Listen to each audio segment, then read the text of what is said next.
Why are some people gaining weight? Because they have to heal. So if you're in constant fight or flight, you've been yo-yo dieting all your life, running 10 miles a day like I did, you will put yourself into a constant high cortisol state, which will hold on to weight. People trying that one stick of butter protocol, they're gaining weight. Okay, the stick of butter thing is following me around like a bad penny. I used a stick of butter and a pound of meat for people to easily visualize an 80-20 ratio. It doesn't have to be a stick of butter. I have 10 foods here. Hit me. Chicken breast is low fat, but it has a higher omega-6 content. Dr. Boz, 3-day sardine fast. What's your thoughts? This interview with Dr. Elizabeth Bright might make you think twice about eating one stick of butter a day. Now, before we get into this episode, I just wanted to let you know the July Carnivore Challenge is now open. So if you're new to carnivore or you've been doing carnivore for a while, and let's face it, when we live in our world, not many people are following this lifestyle. So if you need help with troubleshooting, side effects, or even just staying on track, we have a team of coaches that have lost over 200 pounds on a carnivore lifestyle. And especially what I thought was really important was to get on carnivore doctors, because I know if you go see your local doctor, they're going to talk about cancer, heart disease, gout, all related to eating meat. And that's why having expert carnivore doctors to help answer all of your medical questions is so important. Now, if you want to join the July Challenge, there is a link down in the description, or you can head to academy.5minutebody.com. If you love this interview with Dr. Elizabeth Bright, feel free to hit that subscribe button. Dr. Bright, welcome. Thank you for having me, Rena. Well, so many people have started a high-fat carnivore diet because of the important work that you do. And many people are upping their fat, even trying the one stick of butter a day, but some people are gaining weight. So today, Dr. Bright and I are going to talk about the 10 tips for everyone out there to heal using the high fat protocol and also to help with weight loss. And this is for both men and for women. But the first question I have for you, Dr. Bright, is how did you start following a high fat carnivore lifestyle? Okay, I was pretty much keto at the time at 52. I was going into menopause. And I was horrified by what the internet said about menopause. And I did my research. I decided to write a book because I was so horrified. And I realized that the high-fat carnivore diet was the best diet for addressing what are associated with symptoms that are associated with menopause, but are actually caused by low adrenal function. So that's how I started. I wanted to talk about high-fat carnivore. Who are the group of people that it's right for, the certain cohort? Is it right for everybody? Okay, we want to be in ketosis in order to have optimum health. We can't be in ketosis if we're eating carbohydrates. So the other thing is that if you're eating mostly protein, mostly ribeyes, as a male, you can get away with that because there's a lot of fat in fatty meat. Women need more fat than men do. Our endocrine system needs more fat in order for us to have a healthy hormone levels. Cholesterol makes steroid hormones. So that's why women need more, I would say 80-20, but it doesn't have to always be 80-20. I would say the healing process requires 80-20, and then you could go down to 70-30 when your symptoms are resolved. Many women tell me that they go back to that when they have stress or when certain things are, difficult in their lifestyle, and they feel better eating the 80-20. It doesn't have to be the same every day. I'm not a numbers person. You get to a point where you are healed, and then you'll have more, if I have 8 clients in a day, I may run and get more butter on my jerky than a day when I'm not having 8 clients.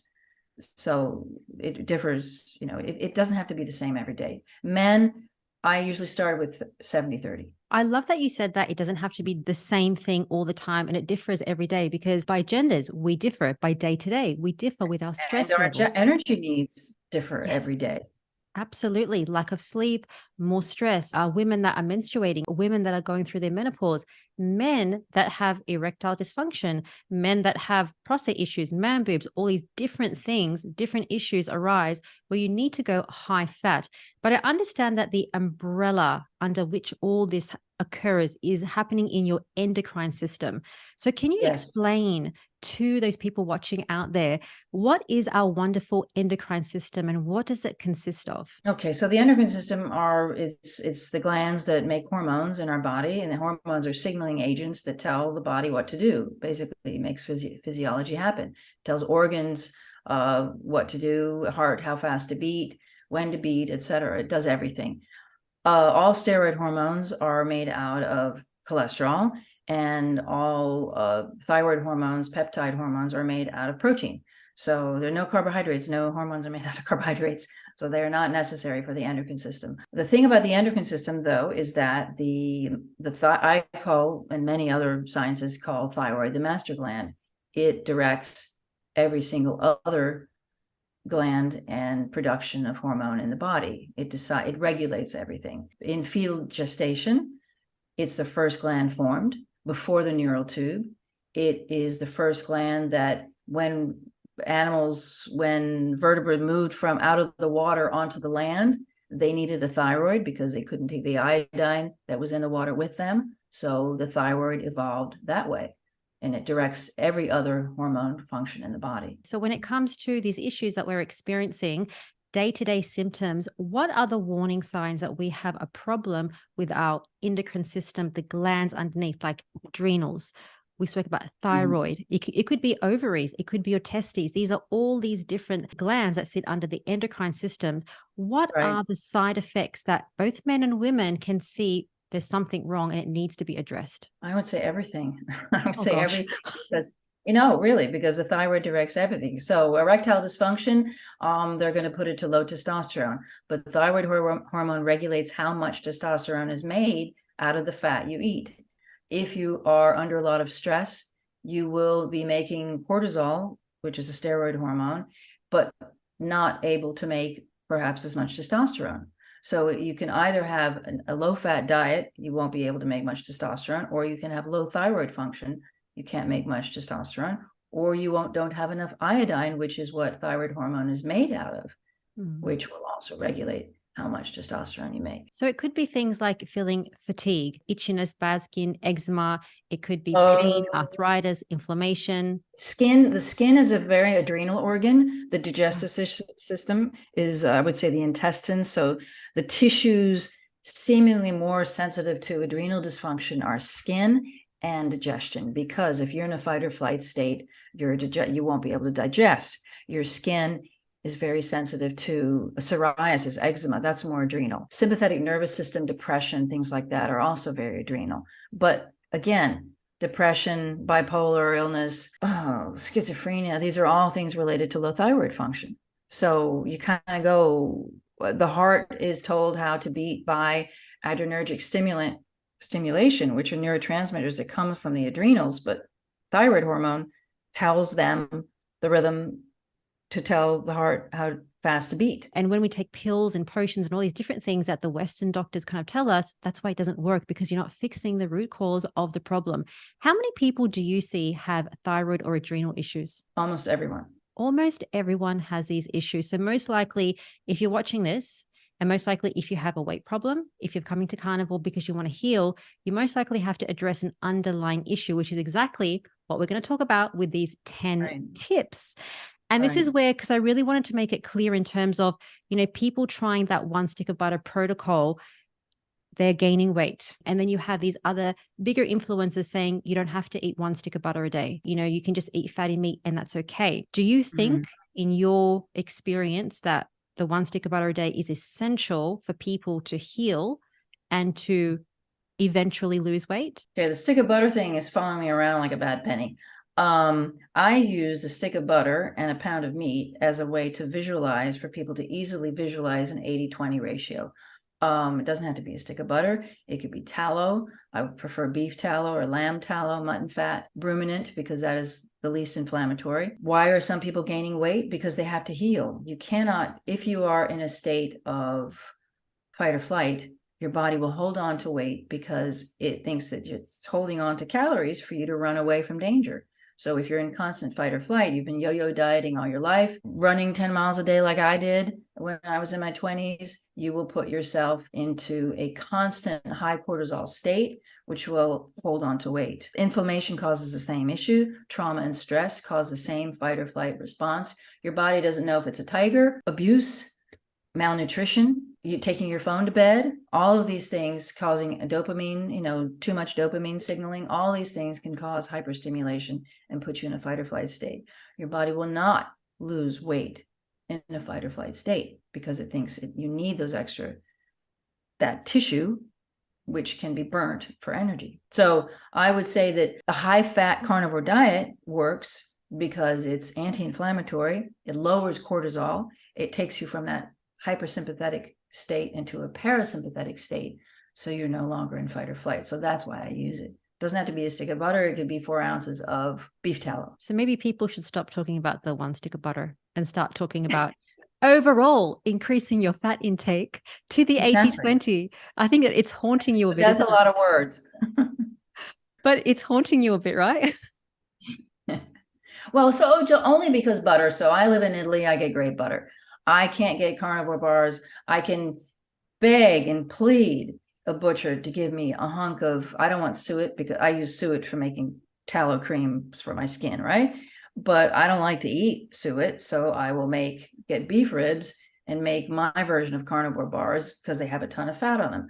But butter is my go-to. I don't have any issues with butter, but people who have incredibly inflammatory or in an incredibly inflammatory state may be sensitive to the tiny amount of milk protein in butter.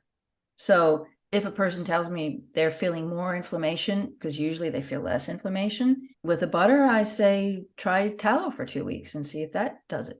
Because it may be that tiny amount or ghee of milk protein, because our immune system is going to react to proteins, right? It's looking for viruses and bacteria, which are made out of protein. So that tiny amount, that person may be hypersensitive to. They won't be forever until they're fixed, but in the beginning, they may be. So it could be quit butter and start eating these fats instead. So the one stick of butter aside, so the fat is quite important, increasing the fat. The next question I have is about protein. You're talking about 1 pound of meat, roughly, for an average person, varies with height. We hear a lot about 1 gram of protein per pound of lean body mass to increase leucine and also to elevate mTOR. What do you think about that, the importance of protein, and is what you're recommending safe? I think that's what's on people's mind. That sounds a bit low in terms of just 1 pound of meat a day. Okay, so it's a temporary protocol, right? When I give this, and in my book, I say that you do that for a month and then you readjust and then you see what else you need. Usually people who are able to reduce inflammation and are in deeper ketosis, which is the anti-inflammatory state we want to be in. And if they can increase the protein and still stay in ketosis, dependent upon what we're trying to fix. If a person's bipolar, they're going to need to stay high fat for a while until their brain metabolism improves. If a person doesn't have those issues, they won't have to be as deep in ketosis and they can add more protein. We need protein, obviously, we need protein, but we know that we can do what we need to do with the protein with a gram or 1.2 grams a day. I built 3 kilos of muscle eating 76-24 ratio in a month when I started lifting weights at the gym. I was just doing paddleboarding before. So you can definitely build protein on that kind of a ratio. Build muscle, on that kind of a ratio. So when Dr. Bright is saying 76-24, that's 76% of calories coming from fat, 24% of calories coming from protein, macros. Correct. So the amount of protein and fat in the protein that you weigh on the scale doesn't equal to the protein that you're actually ingesting.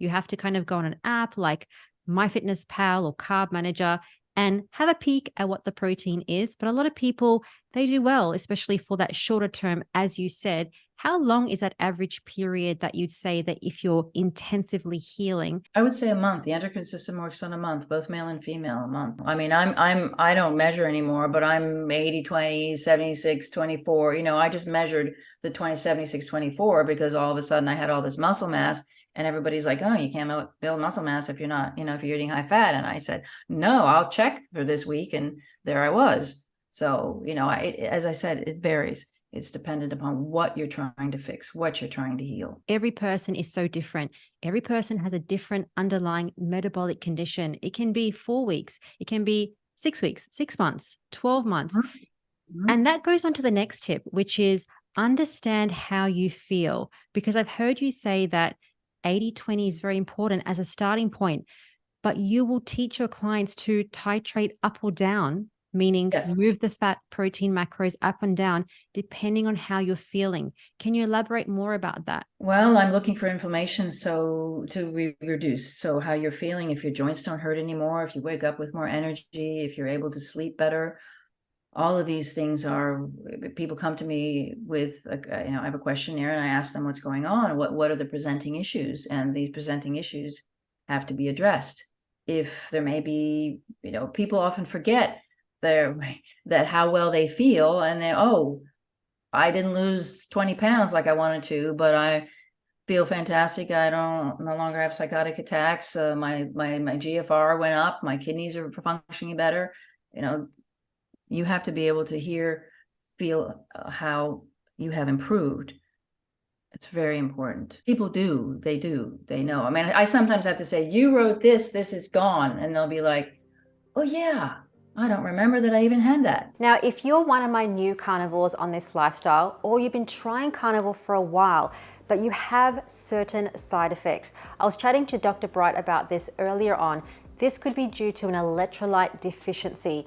Now, if this sounds like you, maybe you have some headaches, you just feel tired, you can't sleep, maybe you have some nausea or some cramping.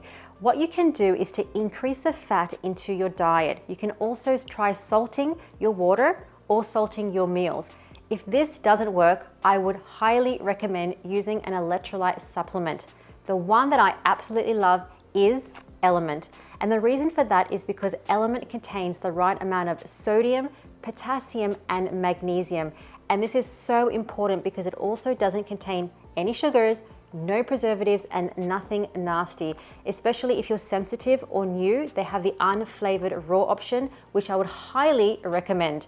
And I use this every single morning in my fatty latte. I'll use half a sachet in my coffee and then sprinkle it in my water during the day. And my partner, he can tolerate stevia and the chocolate version. He loves the chocolate version. So he'll have that into his fatty latte. So if you want to try Element, you can also get this free sample pack on every order. So you're going to get 8 different flavors of Element to try for free. So if you want this, all you have to do is just go to drinkelement.com/5-minute body. That's DRINKLMNT.com/5-minute body to get this sample pack.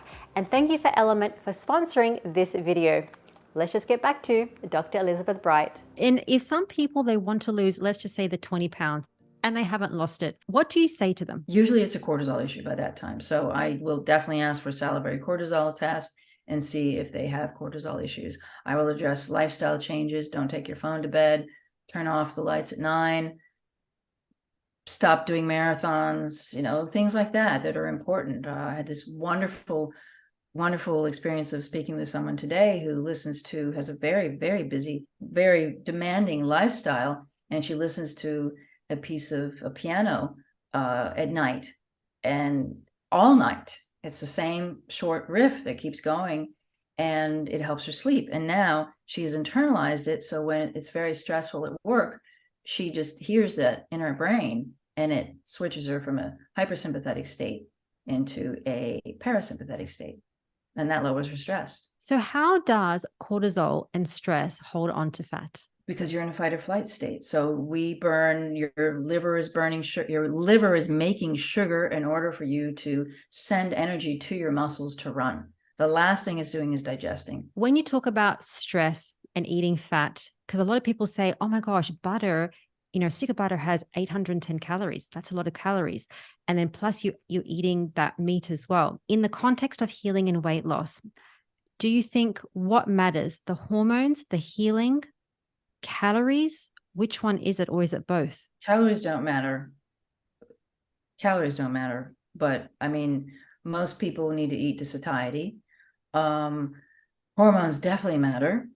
You cannot lose weight. So when I'm talking about stress, I'm also talking about inflammation. If you have inflammation, inflammation could be caused by something like hair dye, which is full of xenoestrogens, skin creams. I mean, it doesn't necessarily have to be only marathon running and going to bed with your phone. I think I wanted to make that distinction because a lot of people focus on the foods, which we're going to get to a game talking about foods just in a second. But a lot of people talk about, you know, what diet, what foods, what exercise, but the importance of focusing on the lifestyle component, which is the stress, the cortisol is equally as important. If your body's in fight or flight, it doesn't want to get rid of fat. It wants to hold on to fat. Well, that's a really important part of it. And we have to look at, you want to talk about exercise? When you're in fight or flight, you should not exercise. You should, I mean, I recommend weight training and not cardio. So I had a terrible experience myself by doing too much cardio. I sort of maxed out my adrenals. And what you're doing is you're not hurting your adrenal tissue. You're just, your body will not allow you to be in a chronic high cortisol state because it's inflammatory. It burns neurons and pulverizes bones. So your brain, your pituitary gland, will no longer produce ACTH to tell your adrenals to make cortisol. So you end up with low cortisol. So high eventually becomes low. So cardio, people who have horrible reactions to, you have to remove stimulants in that state because stimulants are kicking your adrenals in the butt, making them produce adrenaline, because any kind of stimulant, caffeine, will force, or exercising, cardio, you'll feel sick. You won't recover from the exercise well because you're kicking your adrenals, forcing them to make cortisol. And I love a quote that you said that if you exercise, anytime that you're doing intense exercise for 15 minutes or longer, it's stressful. And it's like you're chasing a bear or something. You're being chased by a bear. Oh, Your sorry. cortisol levels are, studies shows that if your cardio is high for more than 15 minutes, your heart rate is high for more than 15 minutes, you will go into, your body will start producing cortisol. So the trick is to keep it under that. That's why I like weight training, because you're pausing, you're doing reps, you stop a minute, you're not in this, I don't like high intensity interval training for that reason, because it's constantly keeping your heart rate up. So the whole point of it is to calm our hormones down for men and also for women. So pertaining to exercise, do you like the long walks? Long walks are wonderful. Smell flowers, hear birds, long walks, you're engaged in nature, you're in a parasympathetic state because you're not on a treadmill looking at a machine telling you go faster, go faster, go faster. The whole heart rate cardio comes from calories in, calories out. It doesn't work. It's not true. Hormones matter. Hormones decide everything. What about non-structured exercise like paddleboarding, which I know that you love? Yes. Just getting out in the yard and like doing some yard work, doing, full body movements. That's Yes. great for hormones, right? Yes. So exercise to me is, I mean, as a kung fu master who used to do a lot of a kung fu form for my discipline was about 1.5 minutes, 2 minutes long, where you just went out, boom, everything into it, going up and down on your knees, jumping up, kicking, things like that. So that didn't hurt me. What hurt me was fighting, sparring. Sparring hurt me because I was in a fight or flight state by fighting somebody bigger than me. So that is what nicks my adrenals. It wasn't the 1.5 minute of a cardio. Definitely my heart was beating, but it's 1.5 minute. That wasn't the issue. Paddleboarding. And as I said, I used to be a runner. I was running 10 miles a day in my 20s. And I realized after, when I stopped that it was much nicer to my children when I ran, because I was addicted to adrenaline. When I didn't run, I was grumpy. So now paddleboarding is sort of a combination. It's a full body exercise. I'm trying not to use too much cardio, but I'm using a lot of muscle too. The issue, it becomes cardio when there are big waves and I have to stay on the board and not fall off or there's strong wind and I have to go against it. So it's sort of a combination. But if I do hard days back to back, I won't feel as well. So interesting that you're so in tune with your body. And that's the thing, that when you go carnivore or high fat carnivore, you get very in tune with like, this is stressing me out. This is making me feel like crap. Oh, I didn't sleep last night. This is the reason why. You're so in tune. And Actually, I had a question that when you're doing the paddle boarding and you're like, oh, there's a big wave, does it stress you out thinking, oh my God, this is going to freak out my adrenals? Yeah, a little bit. I was testing my heart rate for a while, but it's fine. I'm able to my heart rate gets quite high while I'm doing that, but it hasn't had any effect. I think that being on the water for me is so relaxing that if I was doing the same exercise on a treadmill, it would not be the same. Getting outside and the sunlight is so nourishing for our cells, for our body, the light therapy, all of it. So it's just like those basic practical things that's going to heal. And then you're also going to lose weight. I know that Dr. Bright doesn't like to talk about weight loss, but her protocol, if done right, is going to get you to that weight loss. But it's the Yeah, patience, it's following the protocol using the steps that we're talking about, and right, it's understanding the intuitive feeling. You don't have to follow something like 80-20 all the time. You don't have to do 70-30 all the time. But now right. we're going to talk about certain foods, because I'm sure that you guys are thinking, what foods should I eat? What does Dr. Bright eat? I have 10 foods here. I Mhm. think that some Dr. Bright will love. I think some Dr. Bright will not like, but we're going to get her opinion. But most importantly, why? So that people can really understand if this is a food, how they can decide if this is right or this is wrong or what's best for them. So, are you ready for the first one? Okay, I'm ready. Hit me. Chicken breast is low fat. I mean, chickens are carnivores and they're supposed to eat worms and bugs. Hard to find chickens that eat worms and bugs. So there's a higher omega-6 content in chicken. After you are doing better and you have less inflammation and you can handle chicken, I rather you have the leg or the thigh because it has higher fat. Other than that, yes, it's a carnivore food, but it has a higher omega-6 content and some people may react. So, that's what I was going to ask about, the higher omega 6 content. Do you think that we should be scared about omega 6s, high, like foods that are high in omega 6s, and just think about, oh, I need to do these perfect, like pasture raised, ground, grass fed meats? Is that the priority, or is Mm, sticking with carnivore the priority? Because some people, they either have to choose between plain old chicken or the sure. high quality ingredients. What is best? What is best? I don't think you should be afraid of anything, number one. So we do the best we can. Somebody who has an autoimmune issue may be more susceptible to the omega-6. Somebody who doesn't won't be. I have patients who react to chicken and not pork. Pork is also not supposed to be fed grain. So you're going to increase the omega-6 in the pork. I think that once you're healed or in a healing state, you won't be as reactive. You won't be as sensitive to the less than optimum foods. Chicken doesn't have any iron, doesn't have enough iron. We know that ruminant meat, beef and lamb, goat are going to have more iron. Fish doesn't have any iron. So I think that ruminant meat should always be the backbone of our diet, just so we can have enough iron. We can definitely eat these other carnivore foods unless we're highly inflamed. And then we get to the point where we can eat these other carnivore foods. Good explanation. This food I love. Hopefully, you love it too.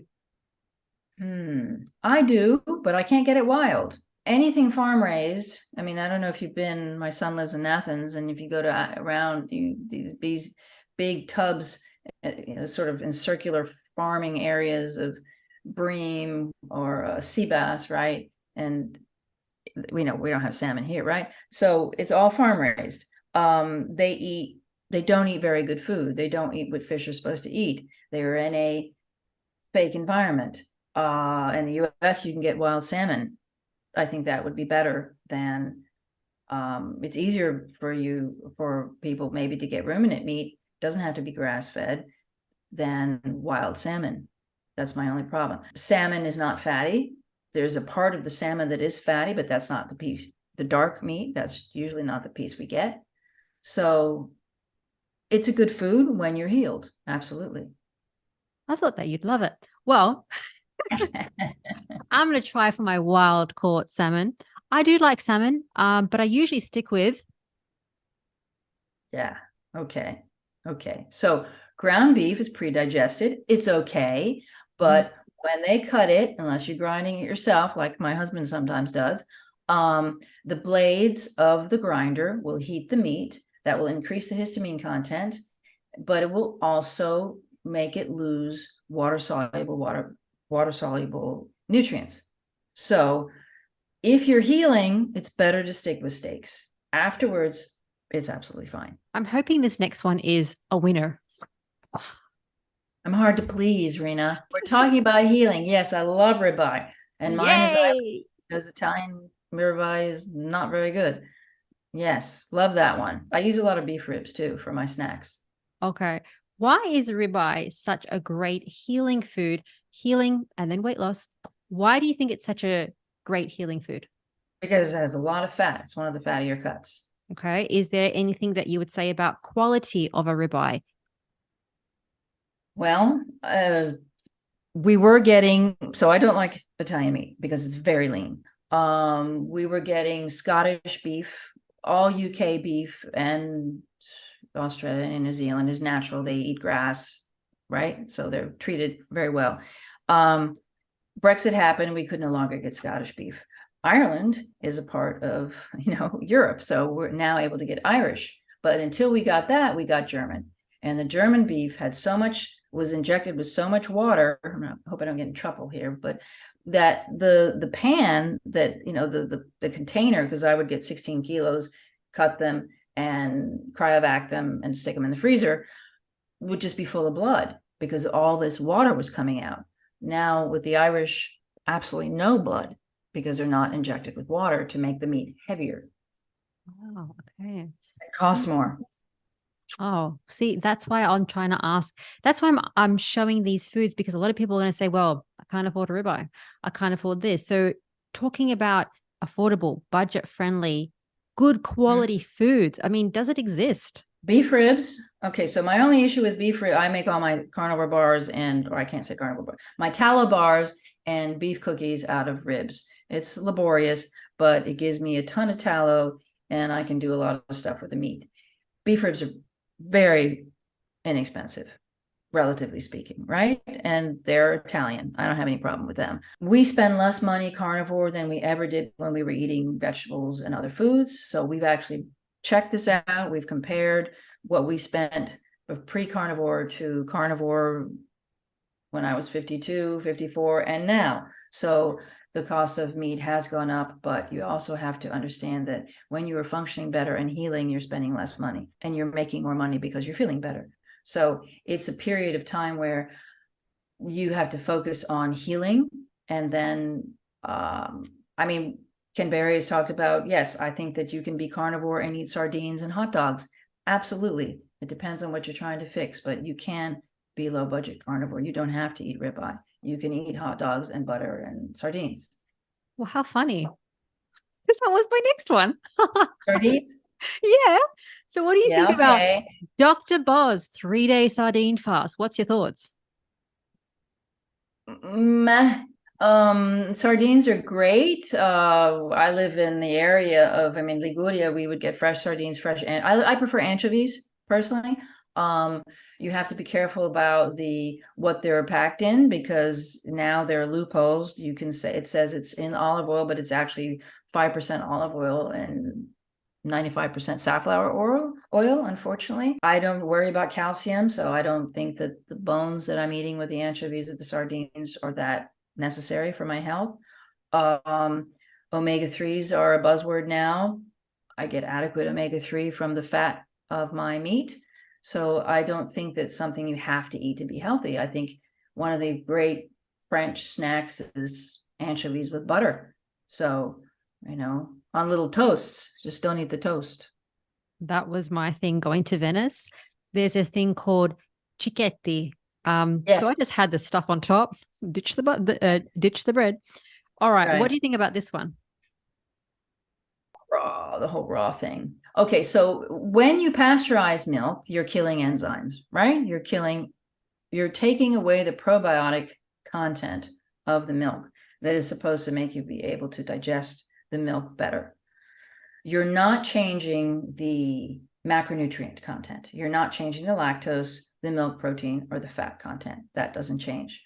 So my concern, my issue is I'm using macronutrients to heal people.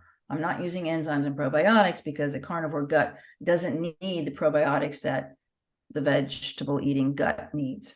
I don't see any benefit. Neither do I. And I'm so glad that you said that. This one, I know you love. I love that one. Yeah. These are the questions that I get. Salted, not salted. What type of butter? Okay, I eat Babino Celli, which is not salted. You can even see the color change from season to season. They have a different packaging paper around it when it's the cows are eating in the summer and the cows are eating in the fall. So I don't, I mean, I will never eat salted butter, but a person can. You need salt on a carnivore diet, so I don't see any problem with it. It's just my personal taste. I like salted butter. Then I move to the non-salted butter and I add my Redmond's real salt on top. And boy, does that taste like heaven. Like Mhm. cheese on steroids. So much fun. Mhm. Mhm. This one is Mhm. also so much fun, but I I've can't had get to back bacon. away. I can't get bacon. I mean, I can get pancetta and I can, but American bacon has a particular taste. It's completely different. I can get it when I go see my son in Athens or when I go see my daughter in Scotland. But in Italy, no, they won't even slice it. In the north, they sliced it for us, pancetta, right? But now in the south, they say, oh, the little bit of cartilage is going to break the slicer. So we gave up. We don't need it anymore. My husband loves pork. He likes to get the capocollo, which is a fatty cut. Well, I don't eat much pork. My husband likes chicken. He roasts chicken. He eats it. I might have a bite. I'm pretty much a beef gal. I love lamb. Interesting. When I'm in Scotland, I eat a ton of lamb. Can't get good lamb here. So bacon's fine. It's fine. It's processed. You have to see if you can handle what agents it was processed with if you have inflammation. That's all. Okay, good. Oh, okay. I walk around here and it's such a big best fruit and veg grocer on the corner where I live, and I never get anything there. It's not necessary, obviously. It's carbohydrates. We don't need the flavonoids and the blueberries and the red things. All that is a bunch of crap. I think that you can absolutely, if you do well with heavy cream, with the milk protein content in heavy cream, and you want to add some berries to it in the summer, and everything else is working fine, it's okay. But I also just told somebody today that they need to lay off of the dairy because their inflammation increased. So it really depends where you're at. It's not the handful of berries that you're going to eat is not going to throw you out of ketosis. There are no anti-nutrients in fruit. I would say that durian, tropical fruits have so much mango, papaya, have so much more sugar than berries and apples. I think you're safer with berries and apples.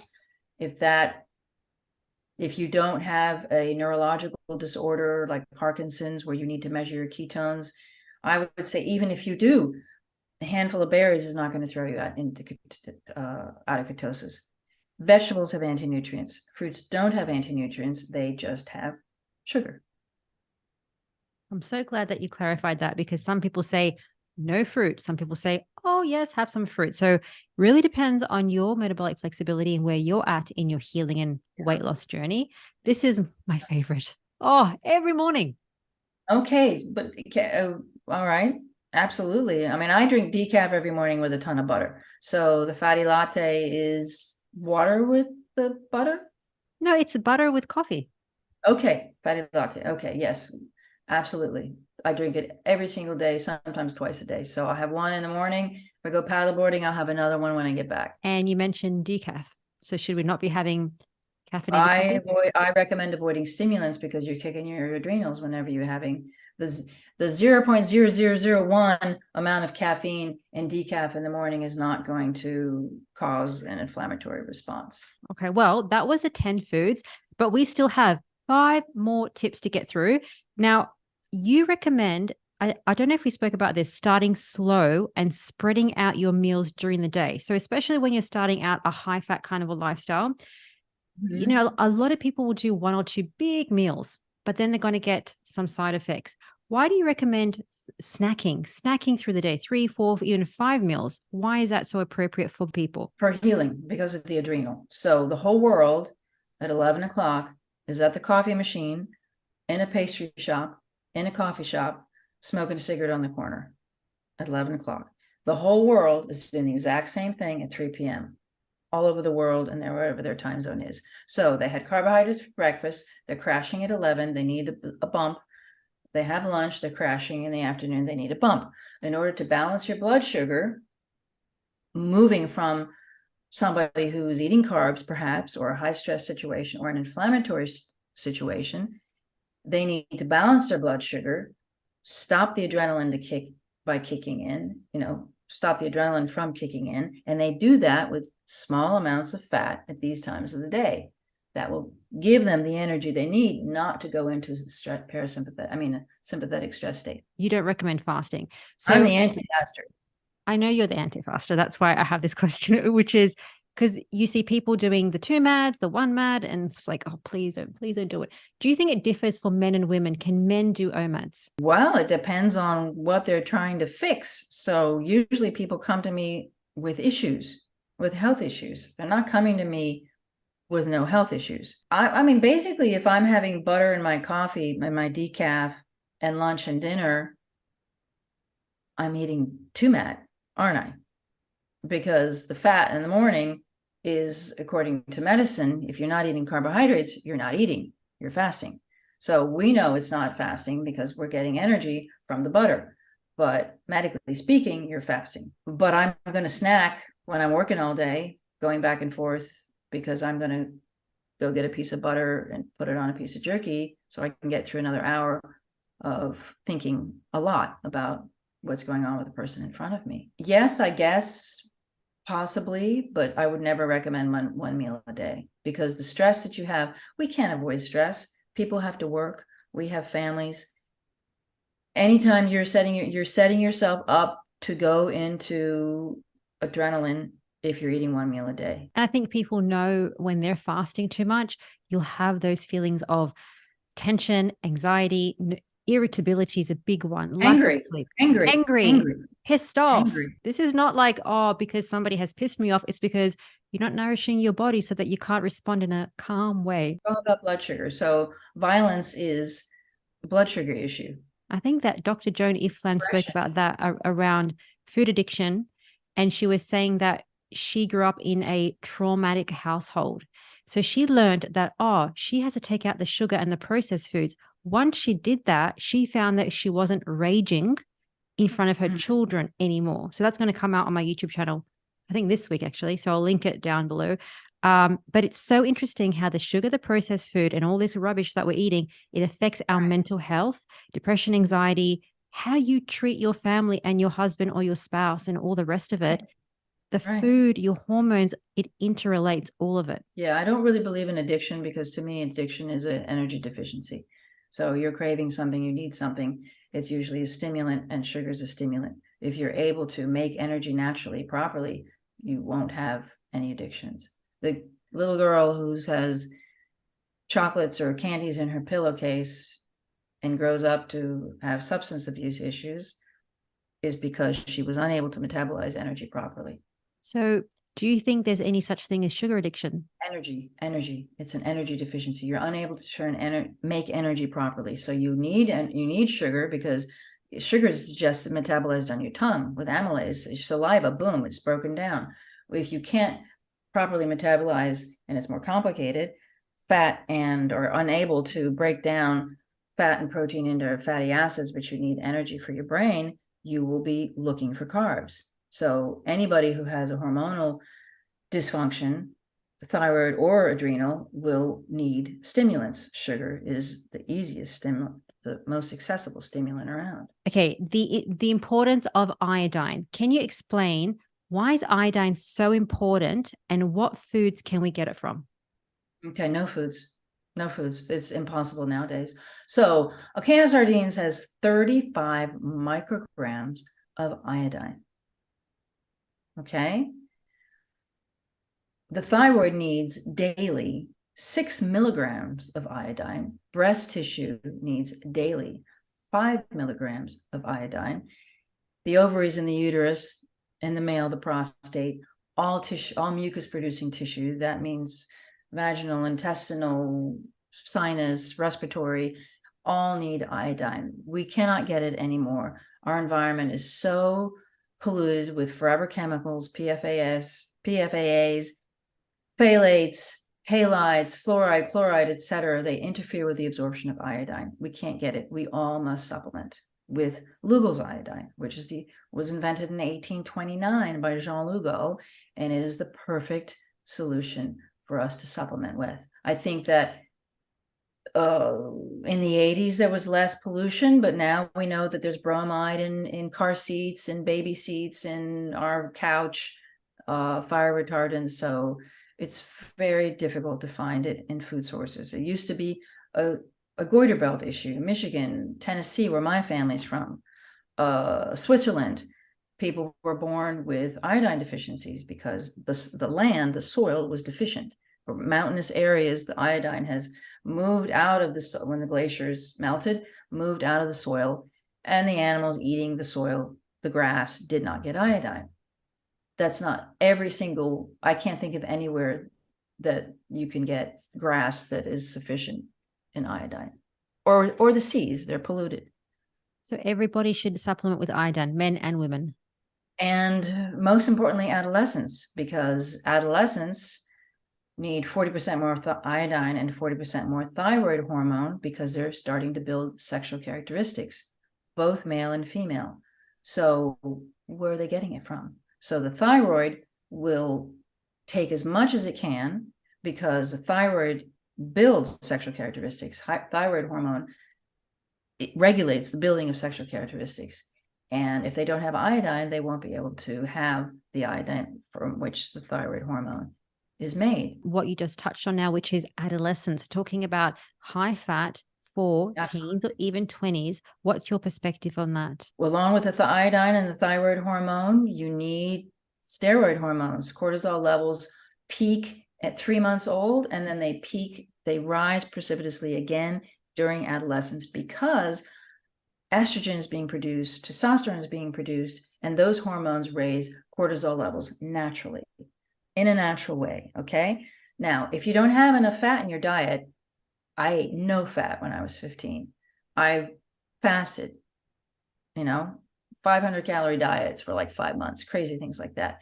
So right at the time when a young person, an adolescent, needs to make testosterone and estrogen and have enough fat, cholesterol to make these cortisol levels possible, also to address stress, of course, they're not eating it. And that has huge repercussions on mental health. Okay, which leads to depression, anxiety, ADHD, Absolutely. bipolar. Boom, antidepressants are prescribed. I know it's a very tricky topic. That's what we spoke about at KetoCon. I know that's your passion, which is talking about, high fat, even, I don't want to say children, but young adults. High fat is so important. And I think that the fat deficiency in our life, it causes all of these problems that we have in our life. But Dr. Bright, I want to say thank you so much for this encyclopedia about healing, which is going to lead to your fat loss using a high-fat carnivore diet. And I'm hoping that drilling down into the specifics is going to help people on their weight loss journey and their healing journey to follow the high-fat protocol the right way. So thank you, Dr. Bright, and I'm sure that we're going to see you very soon. I hope you enjoyed the interview with Dr. Elizabeth Bride. Now, if you need more information about a high-fat carnivore lifestyle, I'll link a video right here, which was my part 1 video with Dr. Bride. It will teach you everything about how to start a high-fat carnivore lifestyle and also the importance of iodine. And you can also find another video right here by Dr. Anthony Chafee talking about the 10 worst carnivore mistakes to avoid. Especially if you're new to carnivore, you might want to give it a watch. I'll see you guys next week.